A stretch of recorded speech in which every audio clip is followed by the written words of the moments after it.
जियो के अंदर ownership transfer होते हैं। ओनरशिप का मतलब ये होता है कि अगर आपका कोई जियो नंबर है, अगर मैं अपने जियो नंबर को अपने भाई को या अपने मम्मी पापा को या अपने अपनी वाइफ को अगर ट्रांसफ़र करना चाहूँ या फिर अपने बच्चे के नाम पे अगर अपना नंबर ट्रांसफ़र करना चाहूँ तो वो पॉसिबल है। जियो के अंदर ओनरशिप ट्रांसफ़र सिर्फ विद इन फैमिली ही होती है, आउटसाइड फैमिली नहीं कर सकते। सपोज़ करिए कि अगर मैं कज़न को भी करना चाहूँ तो कज़न में भी पॉसिबल नहीं है जियो के अंदर।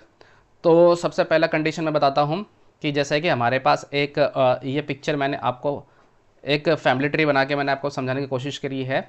जैसे कि एक फादर मदर है, यहाँ पे एक फैमिली का स्ट्रक्चर है जिसमें 3 बच्चे हैं। अब चाहे उसके अंदर गर्ल्स हों या बॉयज़ हों, तो ये आप सिर्फ इनको चिल्ड्रन माने और यहाँ पे फादर मदर हैं। फ्रेंड क्या होता है कि अगर मान लो कि एक हस्बैंड है, अगर वो एक्सपायर हो जाते हैं, उसके केस के अंदर जो उनकी वाइफ है अगर ओनरशिप ट्रांसफ़र कराना चाहती हैं तो वो करा सकती हैं, वो एलिजिबल हैं। अपने हस्बैंड के जियो नंबर को ट्रांसफ़र कराना चाहती है तो उस केस के अंदर वो अपने हस्बैंड का डेथ सर्टिफिकेट शो करेंगे। फिर इसके बाद अपने हस्बैंड का और अपने खुद का यानी वाइफ अपना दोनों का आधार कार्ड सबमिट करेंगे। आधार कार्ड एड्रेस के लिए चाहिए होगा। इस केस के अंदर रिलेशनशिप बिल्कुल कंप्लीट डिफाइन होना चाहिए। जो वाइफ का आधार कार्ड होगा उसके अंदर आप एड्रेस के बैक साइड में देखेंगे कि वाइफ ऑफ इनका नाम जरूर होना चाहिए। सपोज करें इनके हस्बैंड का नाम है अनिल कुमार और इनके वाइफ का नाम है पूजा। तो इस कंडीशन में क्या होता है कि डेथ सर्टिफिकेट अनिल कुमार का आएगा और फिर इसके बाद आधार कार्ड अनिल कुमार का और पूजा दोनों का आधार कार्ड आएगा। अब जब पूजा का आधार कार्ड होगा उसके अंदर clearly wife of Anil Kumar लिखा होना चाहिए। अगर यहाँ पे केयर ऑफ अनिल कुमार लिखा है तो बिल्कुल नहीं चलेगा। कभी कभी क्या होता है कि आधार कार्ड के अंदर जो एड्रेस का बैक साइड होता है उसके अंदर रिलेशनशिप का कोई नाम ही नहीं लिखा होता, जैसे कि डायरेक्ट एड्रेस ही होता है, रिलेशनशिप नहीं लिखा होता। अगर ऐसा केस होता है तो वो नहीं चलेगा। आपको रिलेशनशिप के लिए कोई अदर डॉक्यूमेंट दिखाना पड़ेगा, जैसे कि वोटर आईडी कार्ड, पासपोर्ट, कुछ ऐसा डॉक्यूमेंट दिखाने पड़ेंगे जो रिलेशनशिप को डिक्लेयर कर रहे हों, जहाँ पे रिलेशनशिप प्रॉपर डिफाइन हो रही हो। जैसे मैंने बताया आपको अनिल कुमार का डेथ सर्टिफिकेट, फिर अनिल कुमार और पूजा का दोनों का आधार कार्ड। अब क्या है कि जो पूजा है वो अपने डॉक्यूमेंट पे आधार कार्ड पे साइन करेंगे और फिर इसके बाद जब वो जियो स्टोर पे जाएंगे या जियो सेंटर के अंदर जाएंगे तो अपने कंसर्न पर्सन से मिलने के बाद वो वहाँ पे एक फॉर्म होता है सीआरएफ, वहाँ पे सीआरएफ पे साइन करना होगा, आधार कार्ड पे साइन करेंगे और बाकी वो डॉक्यूमेंट फिर वो सबमिट हो जाते हैं। फिर कम से कम 1 हफ्ते के अंदर या 10 दिन के अंदर का प्रोसेस होता है, एक्टिवेशन कोड आ जाता है, तब कंसर्न पर्सन को बुलाया जाता है। पहले कंडीशन ये थी। अब दूसरी कंडीशन क्या है कि सपोज़ करो यहाँ पे जो अनिल कुमार थे वो एक्सपायर हो गए हैं। अब ओनरशिप ट्रांसफ़र उनकी वाइफ नहीं ले रही है, उनके बच्चे ले रहे हैं। तीनों में से कोई भी बच्चा अपने नाम पे करा सकता है। अब इस केस के अंदर क्या होगा कि जो अनिल कुमार है उनका डेथ सर्टिफिकेट लगेगा। फिर जो इनका सपोज़ करो कि तीनों में से कोई भी एक बच्चा अपने नाम पे करा सकता है। यहाँ पे एनओसी की ज़रूरत नहीं पड़ती है तीनों से जियो के अंदर। तो कोई भी एक बच्चा अपने नाम पे कराना चाहता है तो वो अपना आधार कार्ड देगा, जैसे कि उनकी वाइफ ने डॉक्यूमेंटेशन कंप्लीट कराई थी वैसे ही बच्चे भी अपनी डॉक्यूमेंटेशन कंप्लीट कराएंगे। अनिल कुमार का डेथ सर्टिफिकेट लगेगा, अनिल कुमार का आधार कार्ड लगेगा। जो बच्चा सपोज़ करें कि एक बच्चे का नाम यहाँ पे है अनु, अनु अपने नाम पे ट्रांसफ़र करा रही है। अब क्या है कि जब ये अनिल कुमार का डेथ सर्टिफिकेट आ गया और अनिल कुमार का आधार कार्ड आ गया तो अनु का यहाँ पे आधार कार्ड आएगा। अब इन दोनों का एड्रेस सेम होना चाहिए।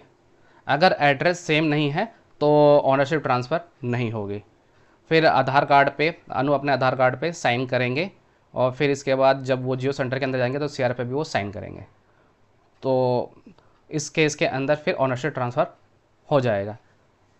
तो पहले फिर दूसरी कंडीशन भी हमारी फुलफिल हो जाती है। अब सपोज़ करो कि इस कंडीशन के अंदर जो पूजा है इनकी वाइफ खुद एक्सपायर हो जाती हैं, तो उस केस में अगर हस्बैंड अपने नाम पे कराना चाहता है तो बिल्कुल डॉक्यूमेंटेशन सेम रहेगी। इस केस के अंदर पूजा का डेथ सर्टिफिकेट लगेगा और फिर इसके बाद जो अनिल कुमार हैं वो अपना आधार कार्ड देंगे, पूजा का भी आधार कार्ड आएगा।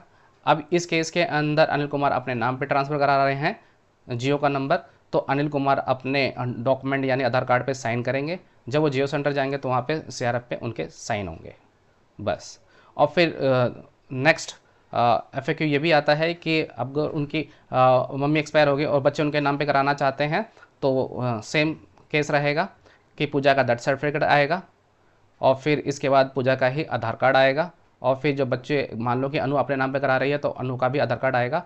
इन दोनों का, यानी पूजा का और अनु का, दोनों का एड्रेस सेम होना चाहिए, डिट्टो सेम होना चाहिए, रिलेशनशिप पूरी कंप्लीट डिफाइन होनी चाहिए। अब क्या है कि एक लेडी है, लेडी के जब वो आधार कार्ड बनता है या फिर कोई और डॉक्यूमेंट बनते हैं तो उनका रिलेशनशिप के अंदर, आधार कार्ड के अंदर या फिर वोटर आईडी कार्ड के रिलेशन डिफाइन नहीं होता है, तो एक चेन सबमिट होती है, तो वो चेन आपको दिखानी पड़ेगी। फादर का आधार कार्ड दिखाना पड़ेगा, उनके मम्मी यानी पूजा का आधार कार्ड दिखाना पड़ेगा। अगर कहीं पे भी लिंकेज नहीं दिखाई दे रहा है तो आपको पासपोर्ट शो करना पड़ेगा, ये जो कि मैंडेटरी डॉक्यूमेंट है।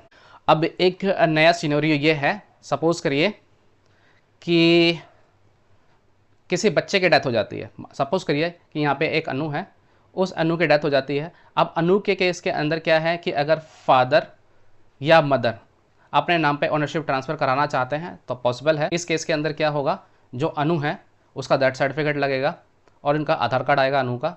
फिर इसके बाद सपोज करिए कि फादर ही अपने नाम पे कराना चाहते हैं तो फादर का आधार कार्ड लगेगा।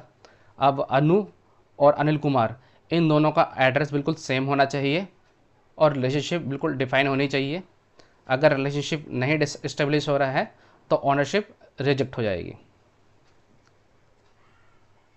फ्रेंड, देख, मोस्ट इंपॉर्टेंट एक सिनेरियो ये बनता है कि डेथ कंडीशन के अंदर सिबलिंग ऑनरशिप ट्रांसफ़र नहीं कर सकता है जियो के अंदर।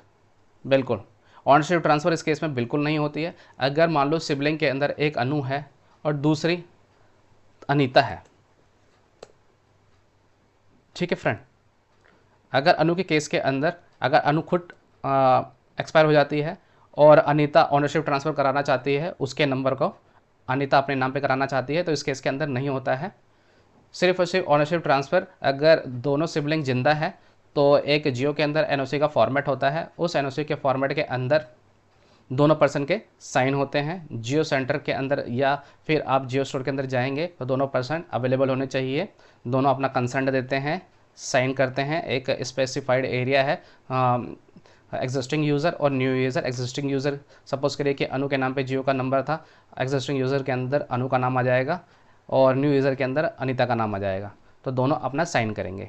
एड्रेस दोनों का सेम होना चाहिए, रिलेशनशिप दोनों का इस्टेब्लिश होना चाहिए। सपोज करिए कि अनु ने अपना आधार कार्ड दिया और अनीता ने अपना आधार कार्ड दिया, दोनों एक ही घर के अंदर रहते हैं, दोनों का होम एड्रेस सेम है। अब यहाँ पे दोनों का जो ये है डॉटर ऑफ अनिल कुमार ही होना चाहिए।